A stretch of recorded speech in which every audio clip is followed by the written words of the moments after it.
د اغزن سیم ناول ډیرو قدرمنو اوریدونکو سلامونه، نیکې هیلې او احترامات مې ومنئ. قدرمنو اوریدونکو، د اغزن سیم ناول څلورم یو له درده ډکې برخې ته مو زه سمیع الله ایوبي هرکلی کوم. دا هم تاسې او دا هم د ناول څلورمه برخه. امید لرم چې تر پایه پورې راسره واورئ.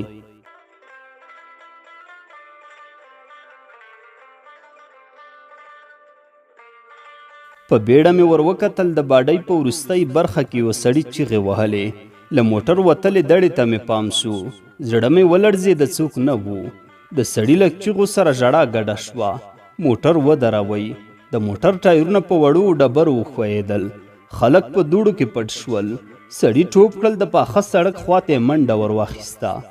برېتور سړي تر شیشې سر راویست. یو مسافر په بیړه وویل. ورور یې ولوېده. موټر حرکت وکړ. پلار مې د موټر د سیټ بام ته سوکان ونیول. موټر ودرېد. موټروان راښکته شو، په غوسه و. ویلې چې خپلې غاړې مې در باندې خلاصې کړې وې. څوک چې ولوېدل نو ولوېدل. زه نشم کولی چې د بل یو لپاره خطر ومنم. یو مسافر چیغه کړه، دا څنګه مسلمان یې؟ کړس شو. مسافر خپل مخ ته لاس ونیوه. ورور مې زما پر اوږه سر کېښود. موټروان بیرته سیټ ته ور وګرځېده. موټر حرکت وکړ. لارې دوه تنه ښکارېدل. ناست سړي ځمکې ته سوکان نیولي وو.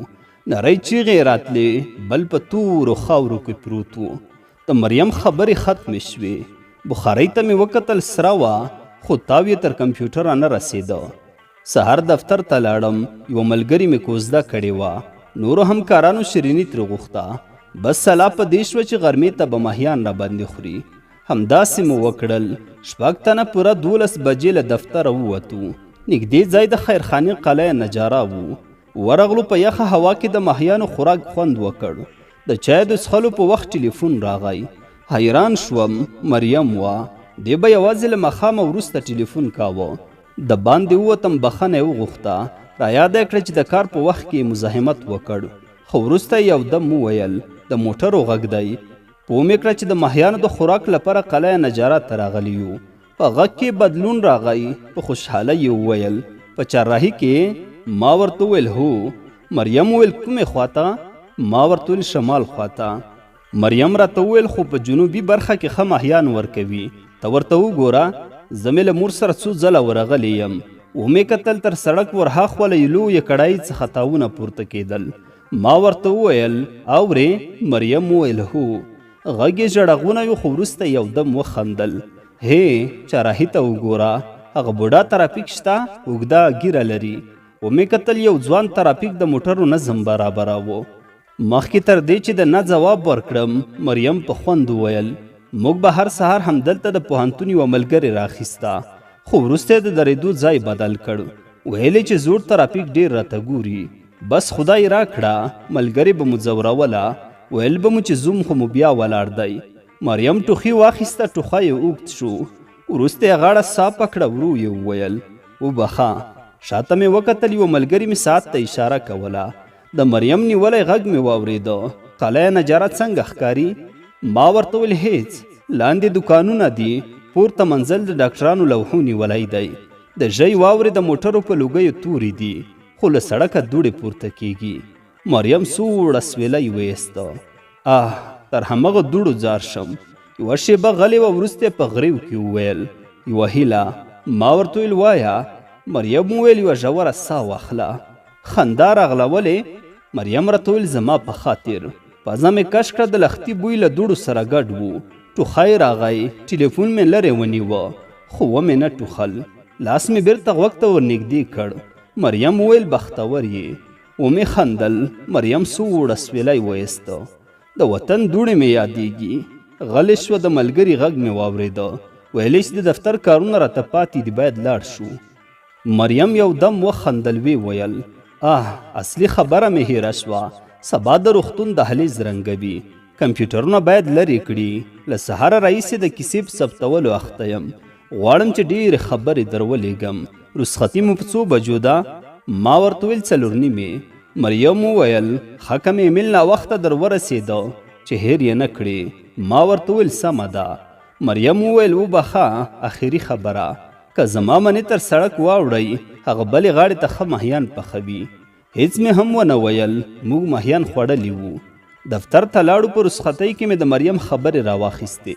ماخوستن کمپیوټر ته کېناستم، نه چلانېده، برق کمزوری و.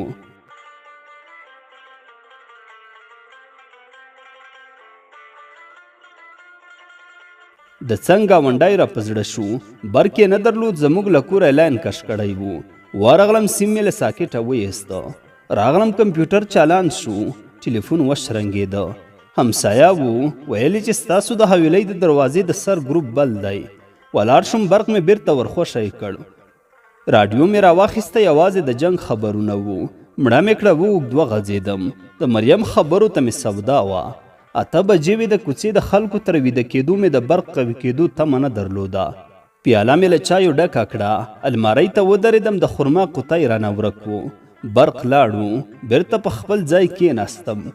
د لمدو وړیو بوی راغی، ګوتې مې وتپولې، تودې شوې. پیاله چپه وه، کوټه سپینې رڼا ونیوله، تیزه وه. کمپیوټر ته ورغلم، چالان شو، خو چونګه یې خطا. همسایه ته مې زنګ وواهه، ور یاده مې کړه چې ضروري کار لرم، که مو افګرمي بنده کړي وي لرې یې کړئ. فکر مې سم وخوت، د کمپیوټر چونګه غلې شوه. مریم ویلي وو. وی زیرزمینۍ ته ورښکته شو، ساه پکې بندېده، د روغني رنګ بوی یې درلود. 2 زیړ ګروپونه را ځړېدل، کړنګ شو، ټیمي قوطی ورغړېده، له دیوال سره ولګېده.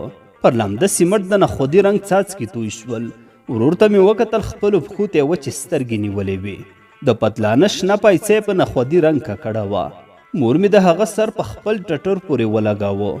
مخکې لاړل، زیرزمیني اوږده وه، د ناستې لپاره هیڅ هم نه ښکارېدل. پلار مې له سیمټي څو ډکې بوجۍ دیوال ته پریویستې، پر بوجیو کېناستو. شاوخوا مې وکتل، د رنګ ډک او خالي ډبي پراته وو. ځای ځای د پخو خښتو لمدې ټوټې ښکارېدلې. موټروان دروغ ویلي وو، ساعت لاره نه وه. پوره 2.5 ساعته مو پر پښو او خامو لارو مزل کړی وو. سر مې ګرځېدم، لا مې د موټر د اوسپنې لاسه ټوک ټوک وه. پر مخامخ دیوال یو سیوری راغی. په عمر پوخ سړی پر زینو راښکته شو، ملا یې ختلې وه، له خولې د سګرټو تیز بوی ته. سړي ورنکلي کاسه پر غولي کېښوده، بیرته چوپه خوله پورته وخوت. پلار مې پر کاسه هواره وچه ډوډۍ ور پورته کړه، لاندې سپېرې سپینې وریژې وې. د ډوډۍ وړه ټوټه خولې ته واچوله، د ربړ غوندې وه، نه ژوول کېده، د خاورو خوند پکې ګډ و. مور ته مې وکتل، په رنګ ککړ برس ته یې وچې سترګې نیولې وې. پوه شوم له موټره لوېدلی ځوان یې له زړه نه ووت. ورور مې ګروپ ته کتل، پلار مې یو دم مخ راواړه او ویې ټوخل. وریژې دانه دانه پر رنګ شوي دیوال ولګېدې. بخښنه یې وغوښته، بیا یې کاسې ته لاس ور ونه غځاوه. ملا یې دیوال ته ولګوله، پورته یې وکتل. له سترګو یې پوه شوم چې پر راتګ پښیمانه دی. ټول غلي وو. ورور مې د مور پر اوږه سر ایښی وو، سترګې یې پټې وې، له وریجو یوازې یوه ګوله پورته شوې وه. ښه شېبه ووته، سترګې مې درنې شوې. سمندر وو، پراخ سمندر. ډوبه شوم، لاندې تورې اوبه ښکارېدلې. لاسونه او پښو ته مې ټکان ورکړ، اوبه مې ستوني ته راغلې، ترخې وې، ساه مې نه شوه ایستلی. د لاسونو او پښو حرکات مې ډېر شول.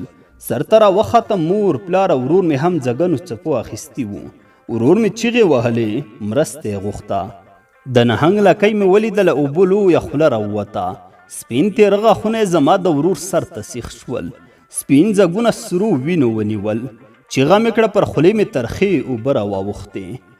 مور ته مې وکتل، نه وه. لاندې لاړم، لاس او پښې مې له حرکته لوېدلي وو. پورته مې وکتل، په سپینو اوبو کې د لمر رڼا ګډه وه. مور ته مې مخ ور واړو، خلاص غونچه ویښتان یې یوې بلې خواته کېدل. لاندې روانه وه، له خولې یې پوکاڼې راوتلې. له سمندري شنو اوږدو پاڼو یو غټ نهنګ راووت. په غاښونو کې زما د ورور په وینو لړلی څیرې کمیس بند و. د مور خواته مې ور وګرځېده، چیغه مې کړه، غږ مې نه راووت. واړه پوکاڼې مې تر سترګو تېر شول، پوکاڼو مخ پورته روان و. نهنګ ورغی، غټه خوله یې خلاصه کړه، سترګې مې پټې کړې. بیرته مې ورته وکتل، مور مې نه وه. د نهنګ له خولې راوتلې سرې وینې له اوبو سره ګډې وې. له تېرو غاښونو زما د مور اوږده ویښتان راوتلي وو. اوبو یوې بلې خواته وړل. نهنګ زما خواته راغی، خوله یې خلاصه وه، چیغې مې وهلې. پلار مې را روان و خو نه شوی راتلی، اوبو بیرته شاته وړ. غږ مې واورېده، اوږې مې وښورېدې، سترګې مې رڼې کړې. پلار مې په غېږ کې ټینګه نیولې وم. مور مې په حیرانۍ راته کتل. ورور مې لا ویده و. ورته ومې ویل ښایم خوب مې لیده. پلار مې بیرته پر سیمټي کڅوړې کېناست، کیڼ لاس یې پورته کړ. 2:30 بجې وې. سر مې درد کاوه، ټوک ټوک وم. د نهنګ خلاصه خوله مې له ذهنه نه وته.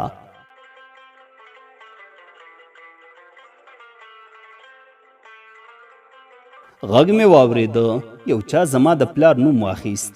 پلار مې په بیړه پر زینو وخوت. لنډه شیبه وروسته بیرته راغی، ویلې چې باید لاړ شو. مور مې د ورور اوږې وښورولې. هغه خو بیا ولې سترګې خلاصې کړې.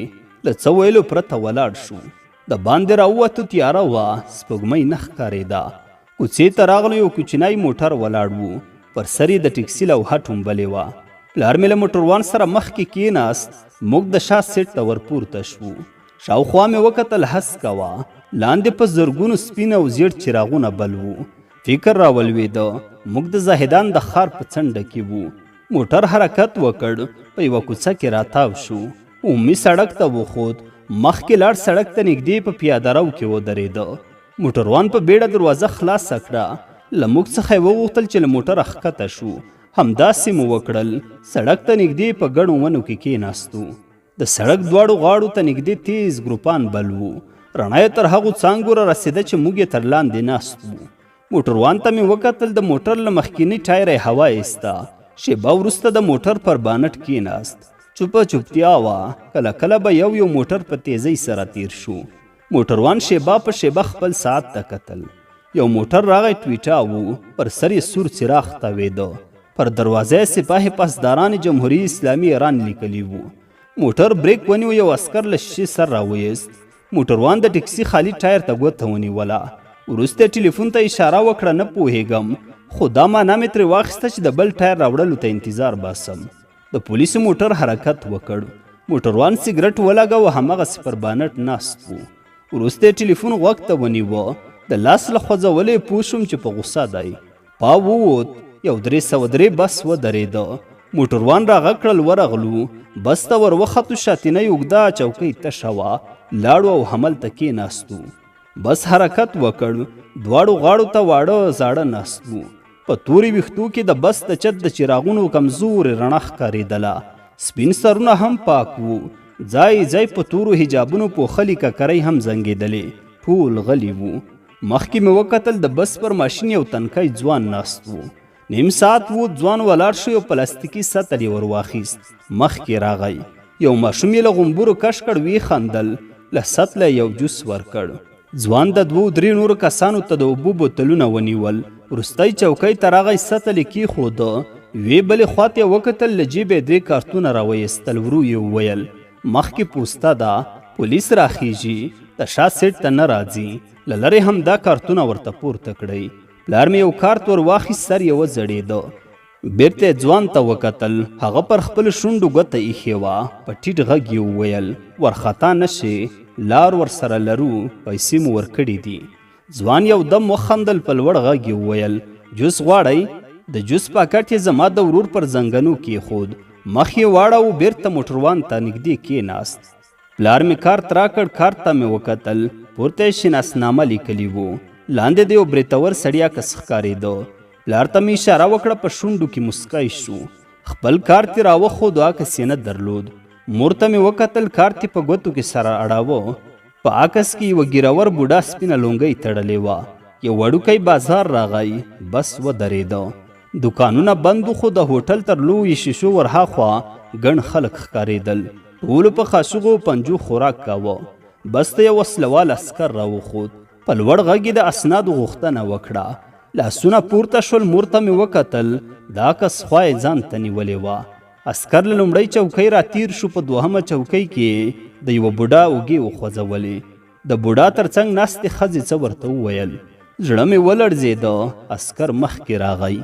مور ته مې وکتل. کارت یې پر زنګانه ایښی وو. له ورغوي مازې د کاغذ څنډه معلومېدله. د پلار سترګې مې رډې راختلې وې. عسکر د 2-3 نورو ناستو کسانو ته هم ملا کړوپه کړه. کارتونه یې وکتل. بخښنه یې وغوښته. پورته پر څو وړو بکسونو ګوتې وتپولې. یو ناست ځوان یې ولاړ کړ، د هغه جیبونه یې وکتل. زموږ مخې ته ودرېده، د کارت غوښتنه یې وکړه. پلار مې بې عکسه کارت ورته ونیوه. عسکر وخندل، پلار ته مې اشاره وکړه. دواړه د بس له شاتنۍ دروازې ښکته شول.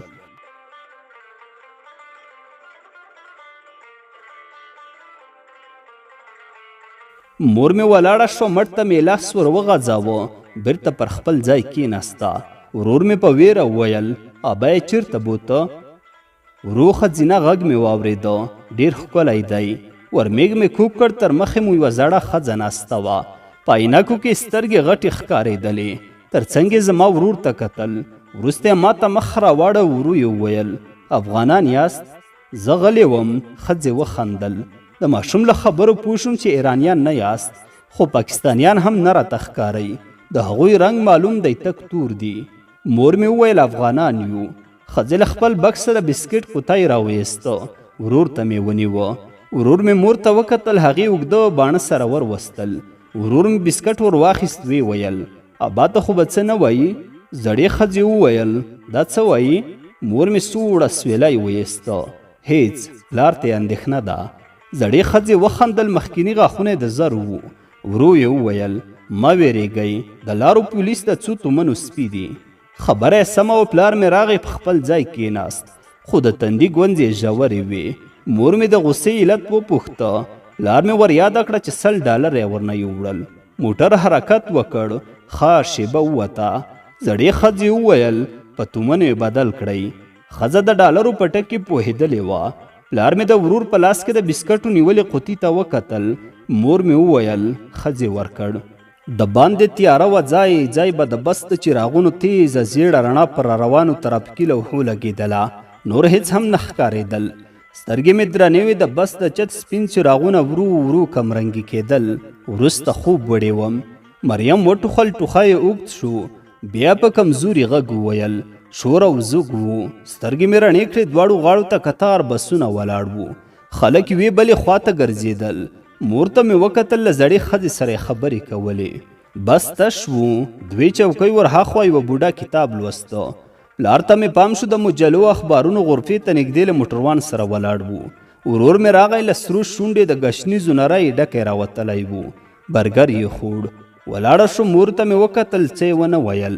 د بس له شاتنۍ زینې ښکته شوم. مخکې لاړم، یو دکان ته ودرېدم. ژاولو ته مې زړه وشو، خو ایرانۍ پیسې راسره نه وې. د پلار غږ مې واورېده، څه غواړې؟ ورو مې کتل، په لاس کې پلاستیکي نازکه خلطه نیولې وه. د پیپسۍ بوتل او برګر پکې پراته وو. ومې پوښتل تومن دې له کومه کړل؟ کیڼ لور ته اشاره وکړه، سراپي وه. د غرفې پر لویه شیشه رنګارنګ لوټونه سریښ وو.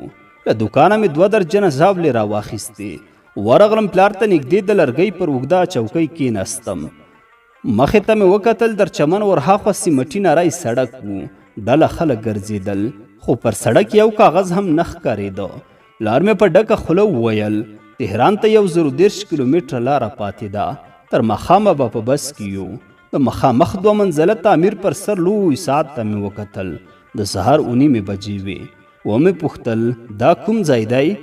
پلار مې راته وویل دا د کرمان د بسونو اډه ده. یو وړوکی توپ را ورغړېده، د مرسل د ګلانو په بوټو کې ننوت. کوچنی ماشوم منډه پسې راواخیسته، بوټي ته نږدې ودرېده. ورغلم، توپ د مرسل د بوټي په زیړو لوېدلو پاڼو کې پروت و. لاس مې ور وغځاوه، توپ مې له ازغنو بوټو راویست. ماشوم غبرګ ټنډ لاسونه راته ونیول. توپ یې ور واخیسته، د بس خواته یې منډه کړه. ګلانو ته مې وکتل، اخره یې وه، مړاوي ښکارېدل. بېرته پر اوږده چوکۍ کېناستم. پلار مې وویل مننه درنه کوي. مخامخ مې وکتل، له ماشوم سر نږدې ولاړې ښځې لاس راته وخوځاوه. پر سړک یوه جینۍ روانه وه، نری اندام یې درلود. له ټیکري د ویښتانو څوکې راوتلې وې. ومې ویل ملایان څه نه ورته وایي؟ ځواب مې وانه اورېده. پلار ته مې وکتل، رنګ یې زیړ و. د 2 روانو عسکرو ته یې وچې سترګې نیولې وې. په بیړه مې وویل مه ورته ګوره. سر یې وځړېده. عسکر راغلل، د یوه په لاس کې مخابره وه، د دوهم په کمربند پورې تومانچه تړلې وه. یوه یې وویل ښاغلیه، شاته د کثافت داني ده. پلار مې مسک شو، پښو ته نږدې د پیپسي خالي قوطی ور واخیسته او په سره ټوکرۍ کې واچوه. مخابره وچنګېده، ورخطا غږ تر راووت. 2 افغانان را نورک شول. یو اوږده ږیره لري، له رنګه سپین دی، 30 کلن ښکاري، د بل پر مخ د زخم چاپ معلومیږي. دواړه د ترمینل شمالي دروازې ته لاړل. عسکرو منډه کړه. پلار مې وویل په موټر کې ناسته مو په خیر ده.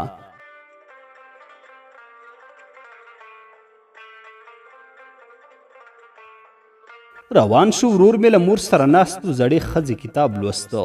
پلار ته مې مخ ور واړو. د پولیسو ولاړ موټر ته یې کتل. ومې ویل وې نه پیژندلو. پلار مې یوازې مسک شو. پاوود د سهار چایو ته تللي خلک بیرته موټر ته راوختل. د زړې ښځې لاس ته مې وکتل. ټیټه شوم. پاوکه مې 8 بجې وې. موټر حرکت وکړ. له دشتو وړو ښارونو تیر شو. 1 بجه مو په اصفهان کې ډوډۍ وخوړه. مخام تیارې د عمومي سړک پر غاړه له بسه ښکته کړو. د تیلو ټانکو لارې رنګارنګ رڼاوې ښکارېدلې. یو خیرن ډنګر بوډا راغی، مسک و. له څه ویلو پرته یې بکه سوګې ته واچاوه. په هغه پسې لاړو. د تیلو د ټانک شاته وړه حویلي وه. پر چمن کېناستلو. شاوخوا مې وکتل. د یوازینۍ کوټې سپین دیوالونه د ونو له زیړو پاڼو ښکارېدل.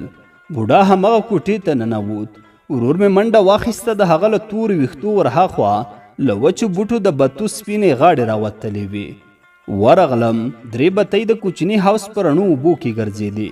پلار مې راغږ کړ. ور ومې کتل. پیاله یې پورته نیولې وه. ورور ته مې وویل چای تیار دی. راوې نه کتل. بتو ته د بسکټ وړې ټوټې ور اچولې. سر مې پسې ونه ګرځاوه. د پلار تر څنګ کېناستم. مور ته مې مخ ور واړو. د چایو له څښلو یې خوند اخیسته. بوډا یو قاب پر چمن کېښود. څو قندې خشتي پکې پرتې وې.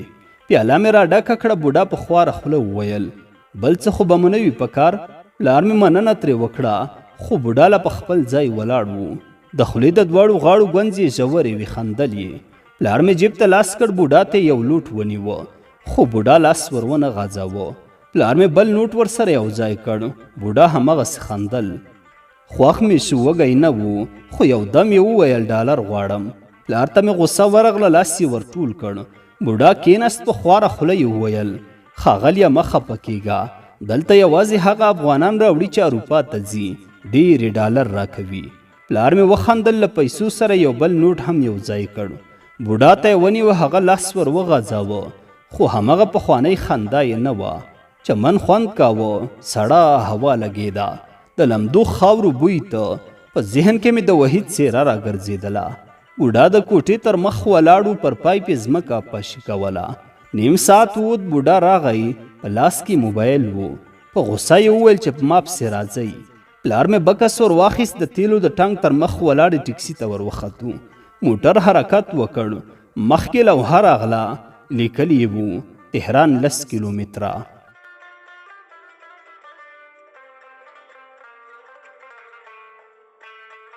د اغزن سیم ناول ډیرو قدرمنو اوریدونکو، دا و د ناول 4مه برخه. تر بلې برخې پورې مو په لوی څښتن تعالی سپارم. ښاد و آباد اوسئ.